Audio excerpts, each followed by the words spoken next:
साथियों देखिए, मैं अब खड़ा हूँ एक बहुत ही पवित्र पौधे के, बहुत पवित्र पेड़ के नीचे, जिसको कहते हैं बरगद का पेड़। इसकी जड़ें देखिए, ये बहुत ही मजबूत पौधा है और इसकी जितना ये पौधा मजबूत होता है, स्ट्रॉन्ग होता है, उतनी इसकी जड़ें मजबूत होती है।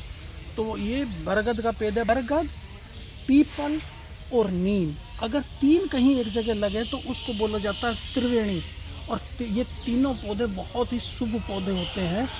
यहाँ पे ये टेम्पल के अंदर, टेम्पल है एक, तो वही हमारे वो शुद्धता और हमारे पवित्र स्थान हो गया टेम्पल की वजह से। टेम्पल उधर ऊपर से बरगद हमारा है। और देखिए यहाँ पे ये बरगद, यहाँ बरगद की हम लोग पूजा करते हैं सभी लोग। तो बरगद है और उसके सामने अगर आप देखेंगे, वहाँ सामने एकदम पीपल है। तो ये कहा जाता है कि पीपल और बरगद ये स्ट्रॉन्ग प्लांट है। और तीसरा एक है नीम, नीम वहाँ पे है, उस तरफ है नीम का पौधा टेम्पल के उस साइड में। तो इस तरह ये पौधे तीन ये मिल के बनाते हैं त्रिवेणी। और कुछ लोग इनको बहुत पास में लगाते हैं। इन पौधों को पास नहीं लगाना चाहिए, क्योंकि ये जो हमारा बरगद और पीपल है ये स्ट्रॉन्ग होते हैं, उसको वो नीम को पनपने नहीं देते। तो थोड़ा दूरी पे लगाना चाहिए। यहाँ बिल्कुल सही पोजीशन में इन्होंने लगाया। लगभग 10 मीटर बीच में दूरी है पीपल और बरगद के, और इसी तरह नीम भी लगभग 10 मीटर दूर है। तो इस तरह ये त्रिवेणी जो हमारे वायुमंडल को शुद्ध करते हैं और हानिकारक गैसेस को दूर करते हैं। और ये परिसर है एक हमारा टेम्पल का परिसर, जहाँ पे पूजा पाठ होती है और हमारी शुद्ध हवा यहाँ मिलती है, शुद्ध वातावरण। और जो पूजा करने की वजह से यहाँ का जो माहौल बनता है वो एक बहुत ही शुद्ध माहौल, यहाँ पे शांति मिलती है दिल। ये देखिए साथियों, ये है त्रिवेणी का दूसरा वृक्ष पीपल। भारतवर्ष के पौधे हैं ये, पीपल, बरगद, ये बहुत ही अच्छे माने जाते हैं। और ये एक ट्रायंगल में ये पौधे लगाए जाते हैं। इस ट्रायंगल के बीच में अगर आप थोड़ी देर बैठें और प्राणायाम करें तो श्वसन, रेस्पिरेटरी जो प्रॉब्लम होती है, अस्थमा वगैरह, जो दमा है ना, तो दमा के मरीज़, दमा बताते हैं सब एकदम नष्ट हो जाता है, समाप्त हो जाता है। तो ये दूसरा पौधा है। और उधर मैं दिखाता हूँ, वो है नीम। नीम का, नीम को वैसे ही गुणकारी पौधा माना जाता है। ये है त्रिवेणी का तीसरा पौधा नीम। नीम एक बहुत ही गुणकारी पौधा माना जाता है। तो बड़, नीम, पीपल, ये तीनों मिलके बनाते हैं एक त्रिवेणी। तो ये त्रिवेणी की ऐसी सही विधि से लगाई गई एक त्रिवेणी की मुझे बहुत दिन से तलाश थी। साथियों, एक कहावत है कि पानी में मीन प्यासी और मुझे सुनते ही आए हंसी। इस कहावत का मतलब है कि प्रकृति में इंसान की ज़रूरत की सभी चीज़ें दी हुई हैं, मगर फिर भी इंसान परेशान रहता है अपनी अज्ञानता के कारण, क्योंकि उसको जानकारी नहीं है कि उसके लिए नेचर में क्या क्या चीज़ विद्यमान है, क्या क्या चीज़ विद्यमान है। तो इसीलिए आज हम बात कर रहे थे 3 पौधों, वट वृक्ष, पीपल वृक्ष और नीम वृक्ष की त्रिवेणी की, जिनको त्रिकोणीय आकार में लगाया जाता है। तो मैं प्रकृति की एक छटा अभी आपको दिखा रहा हूँ। श्राद्ध पक्ष में त्रिवेणी के पौधे पीपल, नीम और बड़ लगाना शुभ माना जाता है, क्योंकि इन पर सभी देवताओं का, पितरों का वास होता है। त्रिवेणी स्थल पर हर वक्त, हर पल सकारात्मक ऊर्जा का प्रवाह होता रहता है। 3 पेड़ त्रिकोणीय आकार में लगाए जाने को त्रिवेणी कहते हैं। जैसे कि मैंने बताया, त्रिवेणी में ब्रह्मा, विष्णु, महेश का वास माना जाता है। त्रिवेणी के नीचे बैठकर अनुलोम विलोम प्राणायाम करने से दमा की बीमारी एकदम ठीक हो जाती है। और वट वृक्ष को तो प्राकृतिक धर्मशाला कहा जाता है, जहाँ नीम 100 साल तक अपना जिंदा रह सकता है। वहीं वट वृक्ष को कहा जाता है कि वो 250 से 500 साल तक जीवित रह सकता है। और त्रिवेणी लगाने से, इन वृक्षों को लगाने से कहा जाता है कि 7 पीढ़ियों को फ़ायदा मिलता है। 7 पीढ़ियों को फ़ायदा मिलता है त्रिवेणी लगाने से।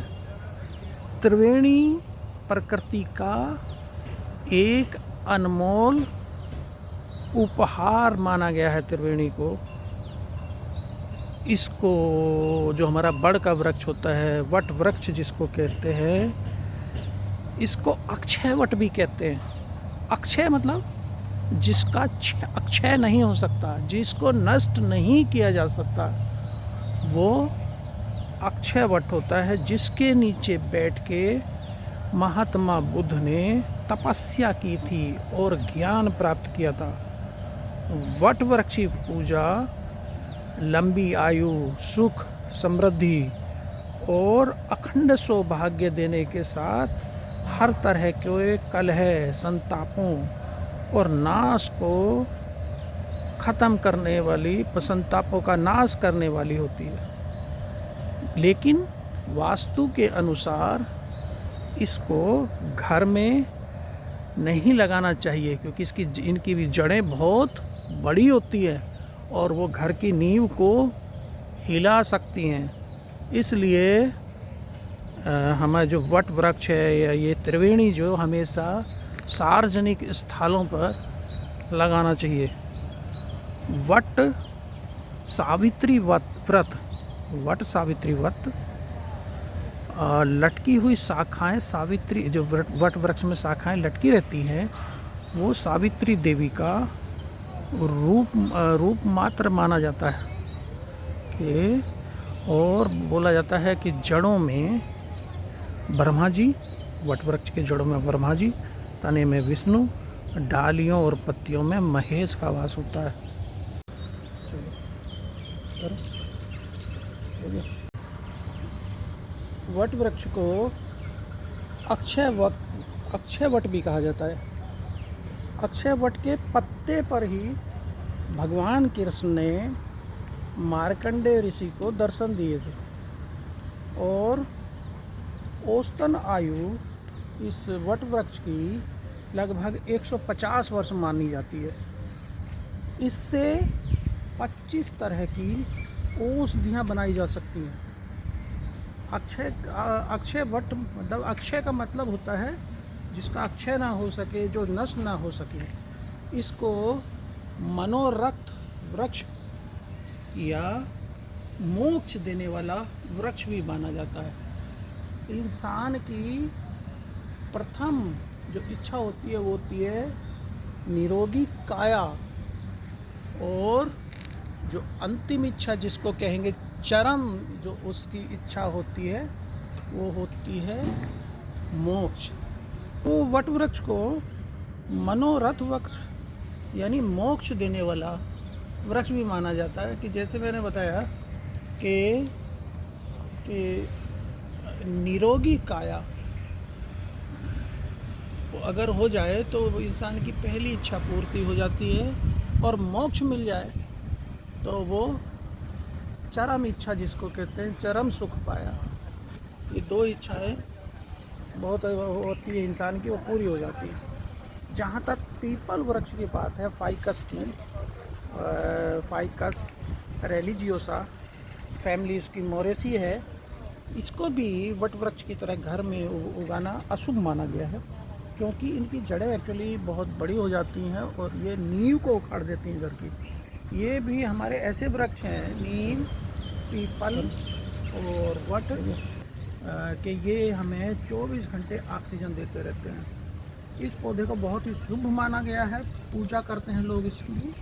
भगवान विष्णु और माता लक्ष्मी का वास होता है इसके अंदर।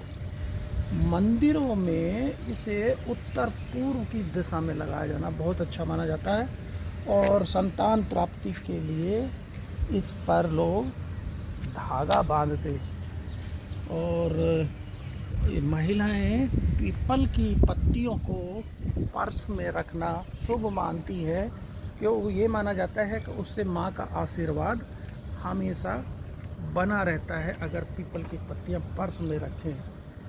तो इस तरह हमारे 3 वृक्ष जो मैंने, पीपल, वट वृक्ष, ये बहुत ही फ़ायदे वाले होते हैं।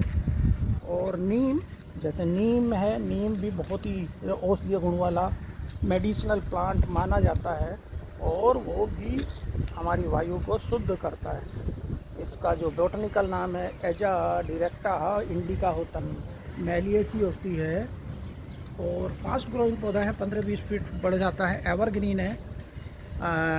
इसके अलावा ये विंटर में ज़्यादातर अपनी पत्तियां गिरा देता है। पेस्ट कंट्रोल में जो हम पौधों के लिए नीम ऑयल इस्तेमाल करते हैं उसके लिए बहुत ही अच्छा है। और जहाँ तक बात है बीमारियों की, तो ये inflammation, infection, fever, skin disease और डेंटल जो हमारे रोग होते हैं उनमें बहुत ही अच्छा माना जाता है। वास्तु के अनुसार अगर घर में लगाना है, इसको नॉर्थ वेस्ट कॉर्नर में घर के लगाना चाहिए। तो ये हेल्थ गुणों से भरपूर होता है, मेडिसिनल ट्री है। तो ये 3 पौधे त्रिवेणी के मैंने आपको इनके गुण बताए, इनके लाभ बताए, इनके औषधीय गुण बताए, वास्तु के अनुसार भी इनकी वैल्यू बताई। तो कैसा लगी मेरी वीडियो, तो इसको लाइक करिएगा, कमेंट करिएगा, अगर अभी आपने सब्सक्राइब नहीं किया तो सब्सक्राइब कीजिएगा। थैंक यू दोस्तों, नमस्कार।